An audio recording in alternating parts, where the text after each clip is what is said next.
Marc, chapitre 13. Lorsque Jésus sortit du temple, un de ses disciples lui dit, « Maître, regarde, quelle pierre et quelle construction !» Jésus lui répondit, « Vois-tu ces grandes constructions? Il ne restera pas pierre sur pierre, tout sera détruit. » Puis il s'assit sur le mont des Oliviers, en face du temple.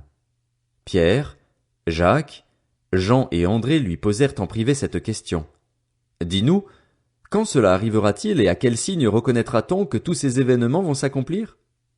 Jésus se mit alors à leur dire, « Faites bien attention que personne ne vous égare. En effet, beaucoup viendront sous mon nom et diront, « C'est moi », et ils tromperont beaucoup de gens. Quand vous entendrez parler de guerre et de menaces de guerre, ne vous laissez pas effrayer, car il faut que ces choses arrivent. Cependant, ce ne sera pas encore la fin. Une nation se dressera contre une nation et un royaume contre un royaume. En divers endroits il y aura des tremblements de terre, il y aura des famines et des troubles. Ce sera le commencement des douleurs. Faites attention à vous-même. On vous livrera aux tribunaux et vous serez battus dans les synagogues. Vous comparaîtrez devant des gouverneurs et devant des rois à cause de moi pour leur apporter votre témoignage. Il faut d'abord que la bonne nouvelle soit proclamée à toutes les nations.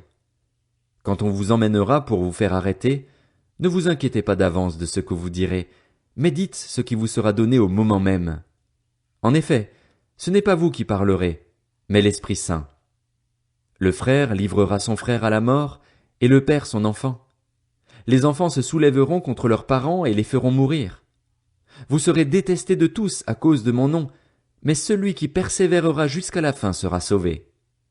Lorsque vous verrez l'abominable dévastation, dont a parlé le prophète Daniel, établie là où elle ne doit pas être, que celui qui lit fasse attention. Alors, que ceux qui seront en Judée s'enfuient dans les montagnes, que celui qui sera sur le toit ne descende pas et n'entre pas dans sa maison pour prendre quelque chose, et que celui qui sera dans les champs ne retourne pas en arrière pour prendre son manteau. Malheur aux femmes qui seront enceintes et à celles qui allaiteront durant ces jours-là. Priez pour que cela n'arrive pas en hiver, car ces jours-là, la détresse sera telle qu'il n'y en a pas eu de pareille depuis le commencement du monde que Dieu a créé jusqu'à présent et qu'il n'y en aura jamais plus.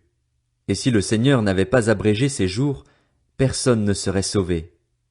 Mais il les a abrégés à cause des élus, de ceux qu'il a choisis.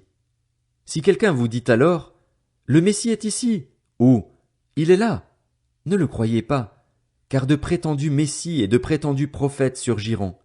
Ils feront des prodiges et des signes miraculeux pour tromper, si c'était possible, même ceux qui ont été choisis. Soyez sur vos gardes. Je vous ai tout annoncé d'avance. Mais ces jours-là, après ce temps de détresse, le soleil s'obscurcira, la lune ne donnera plus sa lumière, les étoiles tomberont du ciel et les puissances célestes seront ébranlées. Alors on verra le Fils de l'homme venir sur les nuées avec beaucoup de puissance et de gloire. Il enverra ses anges et rassemblera ceux qu'il a choisis des quatre coins du monde, de l'extrémité de la terre jusqu'à l'extrémité du ciel. Tirez instruction de la parabole du figuier. Dès que ses branches deviennent tendres et que les feuilles poussent, vous savez que l'été est proche. De même, quand vous verrez ces choses arriver, sachez que le Fils de l'homme est proche, qu'il est à la porte. Je vous le dis en vérité, cette génération ne passera pas avant que tout cela n'arrive. Le ciel et la terre passeront, mais mes paroles ne passeront pas. Quant au jour et à l'heure, personne ne les connaît, pas même les anges dans le ciel ni le Fils. Le Père seul les connaît. Faites bien attention, restez en éveil et priez, car vous ignorez quand ce temps viendra.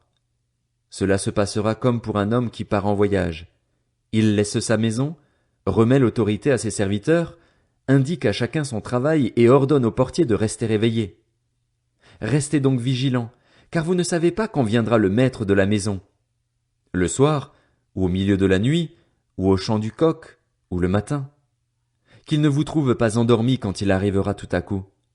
Ce que je vous dis, je le dis à tous, restez vigilants.